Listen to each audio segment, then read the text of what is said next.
In Paris's gritty 18th arrondissement, hundreds of migrants cluster together on the streets.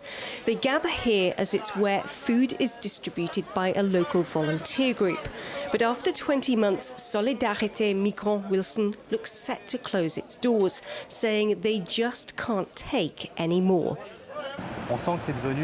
It's become more tense. We're serving around 700 breakfasts every day to migrants who live in terrible conditions. They have nothing, not even tents. They sleep on the ground and are sometimes woken up by the police early in the morning. They kick them and use tear gas to move them. So when they come to us, they're stressed and nervous.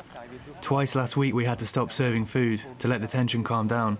This is something new for us, so yes, we're stopping. Migrants have been expelled by police from this area many times. Philippe tells me that despite this, they come back, and every time they do, their situation becomes even more desperate. From the beginning, our mission was to serve hot drinks and bread, and we've done this for 20 months, every day. During the last month, though, we started questioning our mission, as we don't want our volunteers to be put in danger. Who is to blame for this situation, for not giving enough help to the migrants on the streets? Is this the mayor of Paris? Is this the government of France? For us, it's both. The state is responsible for people on the streets, for taking in migrants. At the same time, the authorities in Paris are restricting access to water taps in the summer. It's irresponsible. They also have a responsibility towards the minors.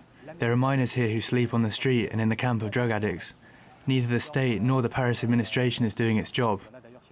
With the authorities not providing enough support, the volunteers are giving up. Just a stone's throw away from here is an area known locally as Crack Hill. That's also made things worse for those working to help the migrants. Philippe says that some of the drug addicts are also coming for food handouts and causing problems. The drug addicts were evacuated recently, but nothing was done to help them, and they came back. So they now come for our breakfast too. It creates additional tension. They're aggressive, including towards the volunteers. So this is an explosive situation. While we're recording the interview near the food distribution point, two agitated individuals approach us. Je sais. Vas-y, allez-y là-bas. Solidarité, ramène à manger là.